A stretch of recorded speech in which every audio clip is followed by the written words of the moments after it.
Bien, estamos en la tercera, ¿verdad? En la tercer segmento con candidato a la alcaldía, Canela, Roberto González Díaz Durán. ¿Por qué te decían Canela? Desde chiquito me puso en el primer grado del colegio, me puso la profesora, parece que era mero travieso y bueno, les dicen canela fina, y entonces, pero ya senté cabeza. Ya. Bien, mira, hablábamos del transporte y nos quedamos en algo muy importante y sería bueno que retomáramos ese tema. Mencionabas cabalmente porque hay unos armatostes y hay sí, dos sistemas. Yo te diría que de alguna manera la lógica nos conduce a que no puedes implementar un sistema de metro superficial de un solo momento, y estos cambios cuando se han intentado incluso son contraproducentes. Tienes que ir adecuando a la población, y yo siento que por ejemplo en el caso del metro o transmetro, pues de alguna manera tú los empiezas a implementar como han hecho otros países progresivamente, por recursos, por capacidad en la cual se adapta la sociedad, etcétera. O sea, de alguna manera yo siento lógico que de repente en algún tiempo existan los dos sistemas, un antiguo y uno que se está modernizando y extendiéndose. Ahora bien, hablando del tema del Transmetro, precisamente porque se tiene una visión aislada del municipio, el Transmetro se queda en los linderos del municipio de Guatemala, en el Senma. ¿Quién en su sano juicio viene de las ciudades dormitorio, Villanueva, Bárcenas o Amatitlán y se echa 50 minutos o una hora al cruce al Senma y va a dejar su carro? ¿Y cómo? Ninguno. Tú tienes, para poder administrar un sistema de transporte eficiente, que considerar cabalmente las ciudades dormitorio, porque estos metros superficiales, y no sé si lo comentó Quique en su momento, aunque sí lo hice en su programa, tienen necesariamente que llegar a los suburbios. ¿Por qué? Porque están hechos para incomodar al transporte ineficiente, que es el carro, pero al mismo tiempo acomodarlo en un sistema más rápido, eficiente y seguro, que es lo que tú ves como metro superficial o llamado Transmetro. Si tú no le das la alternativa de acomodo a la ciudad dormitorio, pues no cumples con la verdadera función, que es trasladar y volver más eficiente la forma en que nos transportamos. ¿Y qué propones? ¿Un tranvía? No es cambiar el modo. Por supuesto que puedes tener un tranvía. De hecho, si se resolviera el problema jurídico de la línea férrea con Ferrovías, que se privatizó, sería el mejor proyecto que tuviera Guatemala. Por el tramo sería diametral. Tú pasarías de Amatitlán a la zona 18 en cuestión de 20-25 minutos.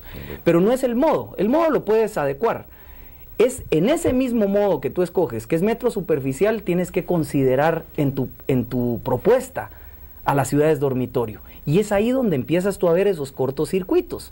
Funciona. Uno ve la gente en el Transmetro y dice, bueno, salvo que no le dejaran subir sus tanates, como me decía una persona hoy, pues iría enojado. Ahora, todo eso está sobre la premisa, y te interrumpo para decirte, todo está sobre la premisa de que ellos tienen que venir acá, pero ¿no sería mejor que no vinieran acá, que se quedaran allá, que estuvieran allá de desarrollo económico, que estuvieran, que estudiaran, se curaran, etcétera, y hasta se murieran allá? Perfecto, tú lo dices por sentido común. Ahora dime qué injerencia tiene el alcalde del municipio de Guatemala en el desarrollo económico de Bárcenas, de Villanueva, de Amatitlán y de San Miguel Petapa. Ninguno.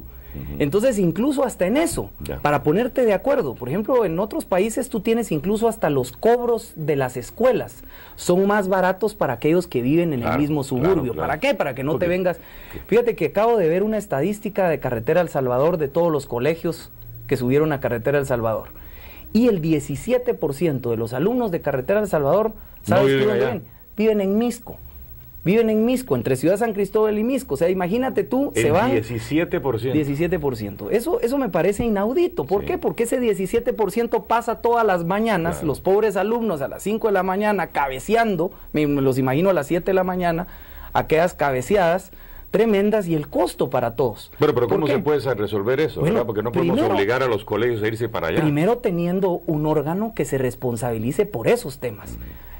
Alfred, ¿a quién le preguntas tú o a quién crees tú que tiene esa responsabilidad?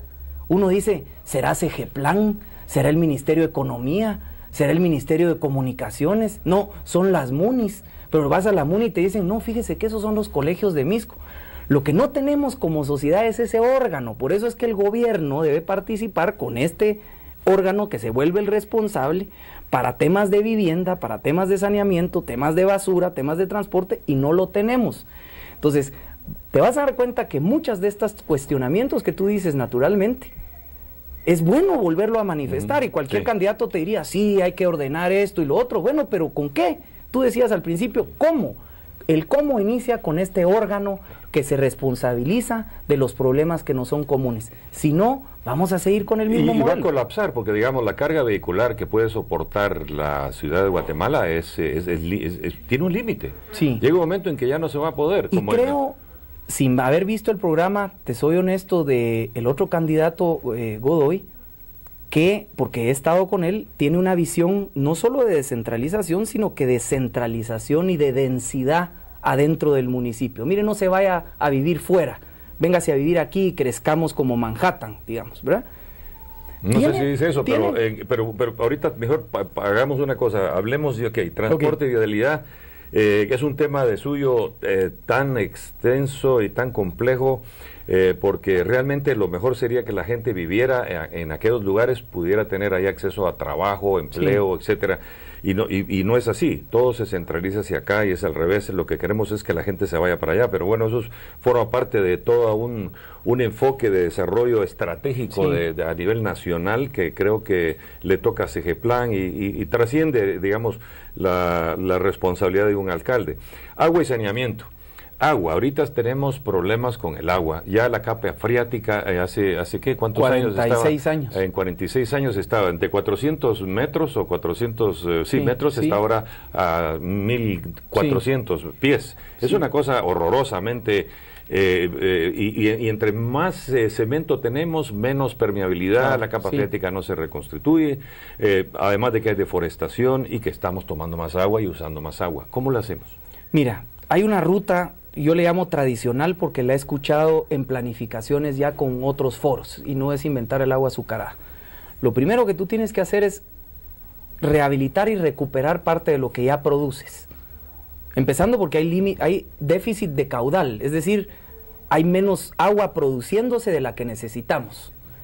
Pero independientemente de eso, o sea, obviamente vamos a ir a buscar más caudal, pero primero encuéntralo en lo que ya tienes y se pierde, que es cerca del 38% en las de tuberías, las tuberías, hay pérdidas comerciales, pero básicamente tuberías que tú encuentras en las zonas más antiguas de la ciudad.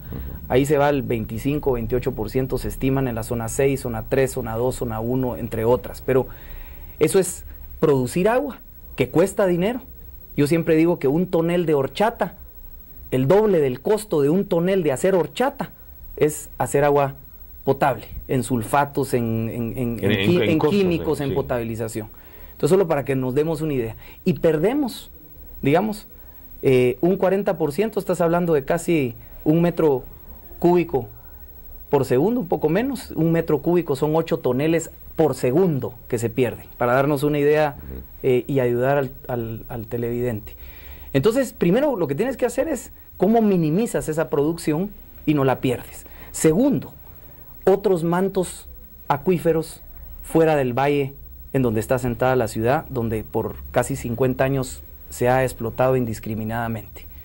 Amatitlán, por ejemplo, se utiliza, podría ser, aunque, te digo, se utiliza de alguna manera San Miguel Petapa, ahí está el ojo de agua. Correcto. Hay pozos, que es la segunda fuente, digamos, de producción de agua más grande que tiene en Pagua.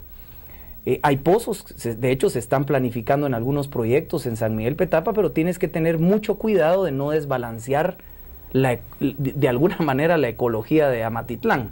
Y digo de alguna manera medio irónicamente, porque más desastroso de lo que se tiene ya el lago, sería todavía peor que ya no tuviera las pocas fuentes subterráneas que tiene alimentadas porque las estás explotando ahí. ¿Qué se sugiere? Buscar otras fuentes. En Chimaltenango es una de las alternativas interesantes porque ahí pasa el Chayapixcayá y tiene capacidad. Correcto. Es decir, ahí hay una calle que puede albergar líquido.